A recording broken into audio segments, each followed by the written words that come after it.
السلام علیکم ناظرین، سنو کتاب میری زبانی میں خوش آمدید۔ میں ہوں آپ کا میزبان حاشر ریان، اور آج آپ کتاب عجائب القرآن کی قسط نمبر 9 میں سنیں گے تابوت سکینہ کی کہانی۔ اس عجیب و غریب واقعہ کو سننے سے پہلے آپ سے درخواست ہے کہ اگر آپ نے ابھی تک سنو کتاب میری زبانی یوٹیوب چینل کو سبسکرائب نہیں کیا تو آپ سے درخواست ہے کہ ویڈیو کے نیچے دیے گئے دائیں جانب سرخ رنگ کے بٹن کو دبا کر ہمارے چینل کو سبسکرائب کر لیں، اور ساتھ ہی موجود گھنٹی کے نشان پر بھی کلک کر دیجیے گا تاکہ ہماری ہر ایک ویڈیو سب سے پہلے آپ کو ہی مل سکے۔ اس ویڈیو کو اپنے پیاروں اور خصوصاً نوجوانوں کے ساتھ واٹس ایپ اور فیس بک میں شیئر کر کے اسلام کی روشنی کو پھیلانے میں ہماری مدد کیجیے، یہ صدقہ جاریہ ہے۔ معزز سامعین و ناظرین، یہ شمشاد کی لکڑی کا ایک صندوق تھا جو حضرت آدم علیہ السلام پر نازل ہوا۔ معزز سامعین و ناظرین، یہ آپ کی زندگی کے آخر تک آپ کے پاس ہی رہا، بطور میراث یکے بعد دیگرے آپ کی اولاد کو ملتا رہا، یہاں تک کہ یہ حضرت یعقوب علیہ السلام کو ملا اور آپ کے بعد آپ کی اولاد بنی اسرائیل کے قبضے میں رہا۔ حضرت موسیٰ علیہ السلام کو مل گیا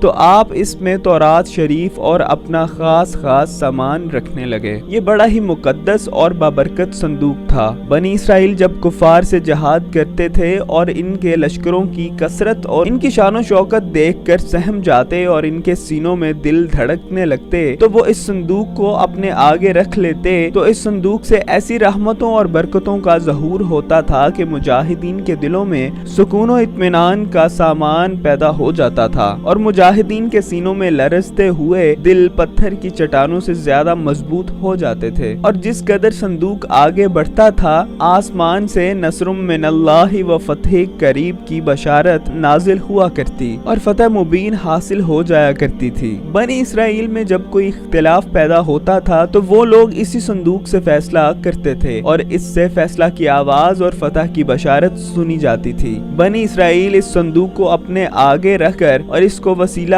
بنا کر دعائیں مانگتے تھے تو ان کی دعائیں مقبول ہوتی تھیں، اور بلاؤں کی مصیبتیں اور وباؤں کی آفتیں ٹل جایا کرتی تھیں۔ مختصر یہ کہ یہ صندوق بنی اسرائیل کے لیے تابوت سکینہ، برکت و رحمت کا خزینہ اور نصرت خداوندی کے نزول کا نہایت مقدس اور بہترین ذریعہ تھا۔ مگر جب بنی اسرائیل طرح طرح کے گناہوں میں ملوث ہو گئے تو ان لوگوں میں معاصی و طغیان اور سرکشی و عصیان کا دورہ ہو گیا، تو ان کی بدعمالیوں کی نحوست سے ان پر خدا کا یہ غضب نازل ہو گیا کہ قوم عمالقہ کے کفار نے ایک لشکر جرار کے ساتھ ان لوگوں پر حملہ کر دیا۔ ان کافروں نے بنی اسرائیل کا قتل عام کر کے ان کی بستیوں کو تاخت و تاراج کر ڈالا، یعنی کہ برباد کر ڈالا، عمارتوں کو توڑ پھوڑ کر سارے شہر کو تہس نہس کر ڈالا، اور اس متبرک صندوق کو بھی اٹھا کر لے گئے۔ اس مقدس تبرک کو نجاستوں کے کوڑے خانہ میں پھینک دیا گیا۔ لیکن اس بے ادبی کا قوم عمالقہ پر یہ وبال پڑا کہ یہ لوگ طرح طرح کی بیماریوں اور بلاؤں کے ہجوم میں جھنجھوڑ دیے گئے۔ چنانچہ قوم عمالقہ کے 5 شہر بالکل برباد اور ویران ہو گئے، یہاں تک کہ ان کافروں کو یقین ہو گیا کہ یہ اس صندوق رحمت کی بے ادبی کا عذاب ہم پر پڑ گیا ہے۔ تو ان کافروں کی آنکھیں کھل گئیں، چنانچہ ان لوگوں نے مقدس صندوق کو ایک بیل گاڑی پر لاد کر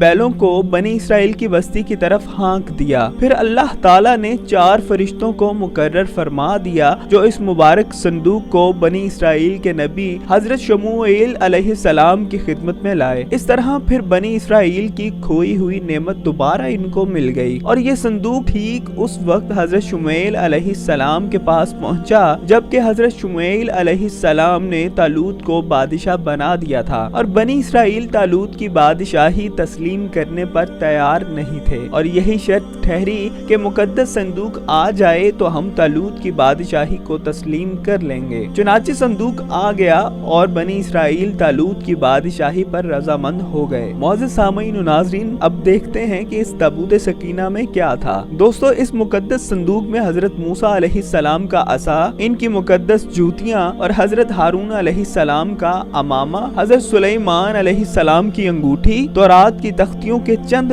ٹکڑے، کچھ منو سلوا، اس کے علاوہ حضرات انبیاء کرام علیہ السلام کی صورتوں کے حلیے وغیرہ سب سامان تھے۔ قرآن مجید میں سورہ بقرہ میں اس مقدس صندوق کا تذکرہ فرماتے ہوئے ارشاد فرمایا، جس کا ترجمہ یوں ہے، اور ان کے نبی حضرت شموئیل نے فرمایا